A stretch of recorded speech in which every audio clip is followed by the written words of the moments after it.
Welcome to our next podcast for the Internet of Senses for the Sense of Smell. My name is Sofia Ehrich, and I am an art historian, academic researcher, and curator of multisensory experiences. Right now, my main work is with the European-funded project, Odoropa, which advocates for smells and smelling as important to Europe's cultural heritage. And today I have with me Mark Kohoot, who is the founder and CEO of Aeroscena, a pioneer in the science of evidence-based aromatherapy for improving human health and wellness. Mark founded Aeroscena in 2010 with the mission of advancing aromatherapy via the use of scientific research and rigorous testing for use in clinical settings. He previously served as an advisor to the chairman of the Cleveland Clinic Wellness Institute and uncovered benefits from the little understood science of scent. I really love that line. He spent much of his career working in international business development, specifically in the United States as well as Europe. And his personal interests include art, travel, philosophy, and history, and is a jeweler, woodworker, and sculptor in his free time, which are all olfactory, which I quite enjoyed, or can be olfactory in many ways. So welcome, Mark, and thank you for joining me today. Thank you, Sophia. It's a pleasure to be here. Yeah, I'm excited to jump into this interesting topic. So we'll talk a bit about aromatherapy used for health and wellness, of course, a little bit about smell and entrepreneurship, and smell and product design and distribution methods, which is, of course, my favorite part, and smell use and safety. Let's jump in.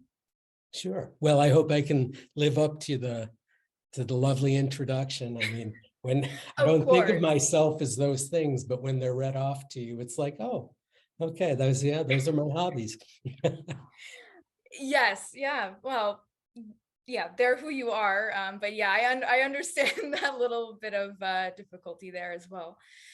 Okay, so yes, of course, I'm happy to have you on the podcast because your expertise and Aeroscena, of course, is fitting for our previous, or to follow our previous podcast interviews about the sense of smell. You're not only trailblazing entrepreneur within this field of smell and a lover of smells, but you also focus your work within the field of evidence-based aromatherapy. Can you please tell us what Aeroscena is and how the company began? Well, sure. You had mentioned earlier that I was advising the chairman of the Wellness Institute at the Cleveland Clinic, Dr. Michael Roizen. Dr. Roizen's a pretty well-known author, wellness advocate, television personality to some extent. We were building a wellness institute at the Cleveland Clinic, and there were tremendous influences, adjacencies to wellness modalities like acupuncture, acupressure, smoking cessation, et cetera, just general well-being. But what we noticed was a real lack of solid evidence. The clinical studies were not being done, but if they were being done, they were coming from Japan, the UK, Iran actually has historically been a big publisher in the science. As we looked around at the general marketplace, it was multi-level marketing that was dominating the sale of essential oils. Not to go too deep into that, but there's been all sorts of issues around the way it's sold and the quality of the product and the claims surrounding that we felt that if we could come to this market of aromatherapy with a medical pedigree, where we had done the research, had it peer-reviewed, had it published, we would be creating a company and a brand that consumers could trust when it comes to all things scented.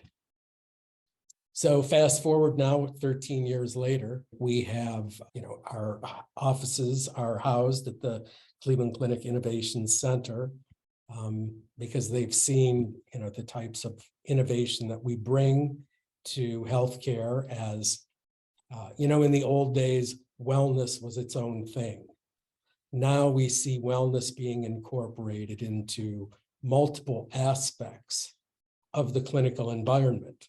So it's not a standalone entity anymore, institute anymore. It's now everywhere. May I interrupt you for just a moment? Sure.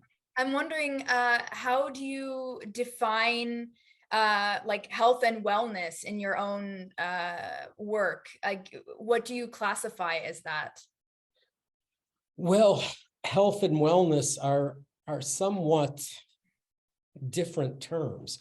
Traditionally, healthcare meant the treatment of something wrong, a condition, right?